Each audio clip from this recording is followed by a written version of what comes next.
आज प्रयागराज से बेहद खूबसूरत तस्वीरें सामने आई। देखिए, आज 22 जनवरी का दिन है। 22 जनवरी ठीक एक साल पहले राम मंदिर में भगवान राम की प्राण प्रतिष्ठा हुई थी और ये तारीख ऐतिहासिक है, इतिहास में लिखी जा चुकी है क्योंकि भगवान राम विराज गए। और इस तारीख को और खास बनाने के लिए, सनातनी डेट बनाने के लिए योगी आदित्यनाथ पूरी कैबिनेट के साथ प्रयागराज में मौजूद थे और यहाँ उनकी तरफ से ऐसा फैसला लिया गया जो उत्तर प्रदेश की तस्वीर तो बदलेगा ही, उत्तर प्रदेश को आध्यात्मिक केंद्र भी बनाएगा। लेकिन इन तमाम फैसलों से, योगी कैबिनेट के प्रयागराज में मौजूद रहने से विपक्ष को यहां मिर्ची लगती दिखाई दी, क्योंकि जब सनातनी संदेश, एकता का संदेश, हिंदुत्व को और मजबूती दी जा रही है, उत्तर प्रदेश की तस्वीर बदली जा रही है, तो ये शायद खटक रहा है विपक्ष की आंखों में। चलिए सबसे पहले जरा आपको तस्वीर दिखा देते हैं। दो तस्वीर आपके लिए देखना जरूरी है। पहले कर्म किया, धर्म के साथ कर्म कैसे चलता है, ये आप तस्वीर में देख पा रहे हैं। पहले वो फैसले लिए गए जो उत्तर प्रदेश की तस्वीर बदलेंगे।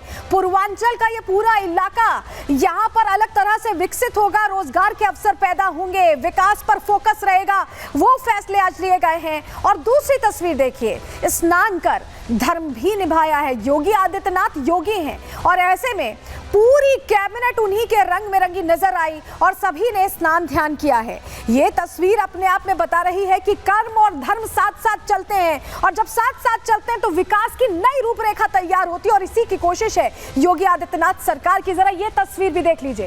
कैबिनेट की बैठक हुई और इस कैबिनेट बैठक में तमाम जो 54 मंत्री हैं वो शामिल हुए। कैबिनेट मीटिंग करके यहीं से ये फैसला लिया गया है कि धार्मिक क्षेत्र बनाया जाएगा और सिर्फ ये फैसला नहीं बल्कि और कई फैसले लिए गए। उत्तर प्रदेश के लिए 22 जनवरी का दिन अब अहम हो चला है। राम मंदिर प्राण प्रतिष्ठा के बाद आज की भी तस्वीर बेहद खास थी। आज का दिन क्यों अहम था, चलिए सबसे पहले आपको बता रहे हैं। महाकुंभ क्षेत्र में योगी कैबिनेट की बैठक हुई, हमने आपको तस्वीर दिखाई, ऐसी ही बैठक चल रही थी और सीएम योगी की अध्यक्षता में यह बैठक हुई है। योगी कैबिनेट के 54 मंत्री यहां मौजूद रहे, उनकी मौजूदगी रही और प्रदेश के हित में कई अहम फैसले, कई निर्णायक फैसले लिए गए हैं। विकास के प्रस्तावों पर प्रयागराज से, संगम नगरी से मोहर लगी है। स्वास्थ्य के क्षेत्र में बड़ा फैसला लिया गया है। इसके अलावा प्रयागराज के विकास पर भी बड़े निर्णय लिए गए हैं। 2 एक्सप्रेसवेज जोड़कर विकास को और रफ्तार दी जाएगी, तेजी लाई जाएगी। यूपी की सुरक्षा पर भी मंथन किया गया है। तो हर फैसला प्रयागराज की धरती से लिया गया है। लेकिन क्या क्या फैसले लिए गए अब आपके लिए यह भी जानना जरूरी है। सिर्फ 2 एक्सप्रेसवेज की सौगात नहीं है बल्कि और भी कई सौगातें हैं जो वहीं संगम नगरी से योगी कैबिनेट ने दी है। चलिए जानकारी आपके सामने रख रहे हैं, आपको बता रहे हैं। वाराणसी, प्रयागराज समेत 7 जिलों को धार्मिक क्षेत्र के तौर पर मंजूरी दे दी गई है। नए एरोस्पेस डिफेंस पॉलिसी बनाई जाएगी और इसके अलावा प्रयागराज चित्रकूट को मिलाकर डेवलपमेंट रीजन पूरा बनाया जाएगा। गंगा एक्सप्रेसवे का एक्सटेंशन किया जाएगा जिससे हाईवेज पहुंचे, विकास की रफ्तार तेज हो। हाथरस, कासगंज, बागपत में मेडिकल कॉलेजेस बनेंगे, नए मेडिकल कॉलेजेस बनेंगे। प्रयागराज, वाराणसी और आगरा नगर निगम पर भी फैसला हुआ है। तीनों नगर निगम के लिए बॉन्ड जारी किए जाएंगे, ये जानकारी मिल रही है। तो ये अहम प्रस्ताव हैं। 62 ITI, नवाचार, आविष्कार, प्रशिक्षण केंद्र बनाए जाएंगे। उत्तर प्रदेश की तस्वीर बदलने के लिए यहां पूरी तरह से प्रयासरत है योगी आदित्यनाथ। और कैबिनेट मीटिंग में जो फैसले लिए गए हैं वो कैसे तस्वीर बदलेंगे, खुद सुनिए योगी आदित्यनाथ ने उस समय क्या कहा। एरोस्पेस और डिफेंस एंड एम्प्लॉयमेंट से संबंधित जो पॉलिसी है, उस पॉलिसी 2024 ये 2018 में हमने बनाई थी, उसी पॉलिसी के 5 साल पूरे हो चुके हैं। अब उसको नए सिरे से बनाने की व्यवस्था की गई है। कुछ नए निवेश के प्रस्ताव यहाँ पर आए हैं जिन्हें लेटर ऑफ इंटेंट यहाँ पे आज जारी हो रहे हैं।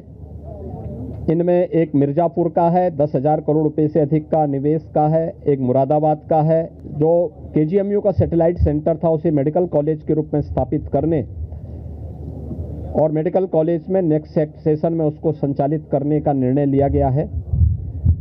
इसके अलावा PPP मोड पर 3 नए जनपदों में मेडिकल कॉलेज के निर्माण की कार्रवाई, जिनमें बागपत, हाथरस और कासगंज, इन 3 जनपदों में नए मेडिकल कॉलेज निर्माण की सहमति पर भी आज यहाँ पर सरकार ने अपना वो किया है। लखनऊ और उसके आसपास के जनपदों को मिलाकर के एक डेवलपमेंट का प्लान बनाया है। ऐसे ही प्रयागराज और चित्रकूट को मिलाकर के एक डेवलपमेंट रीजन यहाँ पे हम डेवलप करेंगे। इसके लिए इंफ्रास्ट्रक्चर के लिए जो महत्वपूर्ण होगा वह एक गंगा एक्सप्रेसवे का एक्सटेंशन हम लोग देंगे। गंगा एक्सप्रेसवे प्रयागराज से मिर्जापुर, मिर्जापुर से भदोई होते हुए संत रविदास नगर होते हुए यह काशी, चंदौली और गाजीपुर में पूर्वांचल एक्सप्रेसवे के साथ जुड़ेगा। इसके अलावा वाराणसी और चंदौली से यही एक्सप्रेसवे सोनभद्र को जोड़ते हुए नेशनल हाईवे के साथ जुड़ेगा। तो पहले कर्म कैसे किया ये तो हमने आपको बता दिया, और देखिए धर्म का अनुपालन भी किया गया है। ये देखिए योगी आदित्यनाथ पूरी कैबिनेट के साथ गंगा स्नान कर रहे हैं।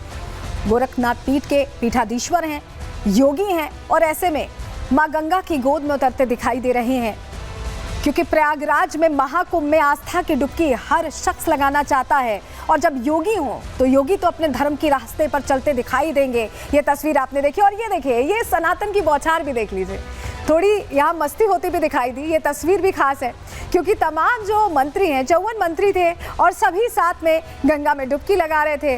तो वो रंग भी देखने को मिला जहाँ थोड़े हल्के फुल्के अंदाज में योगी आदित्यनाथ दिखाई दिए अपनी कैबिनेट के साथ।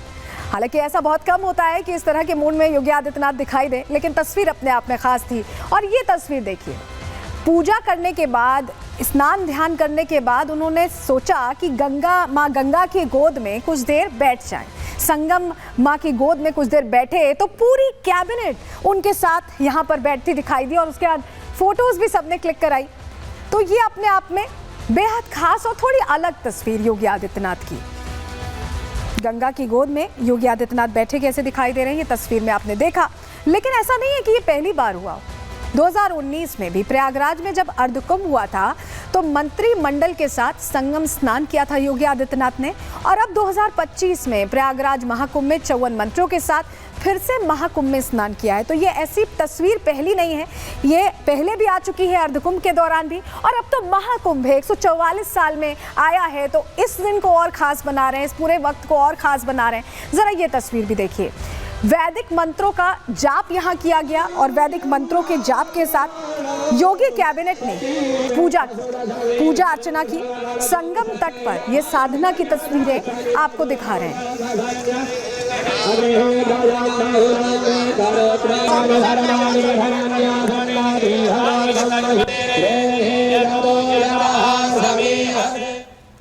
लेकिन ऐसा कैसे हो सकता है कि सनातनी संदेश जा रहा हो, कोई बड़े फैसले लिए जा रहे हो, आध्यात्मिक केंद्र बनाया जा रहा हो प्रयागराज को, वाराणसी को और तमाम जो शहर जुड़ रहे हैं उनको, और विपक्ष को दिक्कत ना हो? तो दिक्कत तो होनी थी, फिर से दिक्कत हुई। हुआ क्या, चलिए जानकारी आपको बता रहे हैं। दरअसल कैबिनेट बैठक पर सपा अध्यक्ष का बयान आ गया। हालांकि महाकुंभ को लेकर लगातार बोलते रहे हैं अखिलेश यादव, अब जो बैठक हुई उस पर भी उन्होंने कहा कि ये राजनीतिक बैठक है। योगी कैबिनेट की बैठक को उन्होंने राजनीतिक बता दिया। महाकुंभ राजनीति की जगह नहीं है, ये अखिलेश यादव कह रहे हैं। बीजेपी वहां पर राजनीति कर रही है। प्रयागराज में जो बैठक हुई उसको लेकर कह रहे हैं कि राजनीति कर रही है। लेकिन हमने आपको तस्वीर दिखाई थी ना कि कैसे पहले अर्धकुंभ में भी पहुंचे थे योगी आदित्यनाथ और अब महाकुंभ में भी पहुंचे। तो उनके लिए तो ये नया नहीं है, वो पहले भी आ चुके हैं, लेकिन महाकुंभ पर राजनीति करना ये अखिलेश यादव की आदत सी बन गई। कभी तैयारियों को लेकर प्रश्न करना, कभी पीडीए पत्रकारिता करने लग जाते हैं, और बैठक हो जाए, कुछ फैसले ले लिए जाए तो राजनीति करार देते हैं। तो समझ नहीं आ रहा कि राजनीति वो कर रहे हैं या जो फैसले विकास के लिए लिए जा रहे हैं वो राजनीति है। रिपोर्ट देखिए। कुंभ और प्रयागराज वो स्थान नहीं है जहां पर राजनीति और राजनीतिक कार्यक्रम और फैसले लिए जाएं। कैबिनेट ही पॉलिटिकल है और कुंभ के स्थान पर कैबिनेट करना ये पॉलिटिकल है और पॉलिटिकल संदेश देना चाहते हैं वो लोग। इस बीच ब्रजेश पाठक ने जो बयान आया उस पर प्रश्न खड़े किए हैं। क्या कहा है, सुनिए जरा।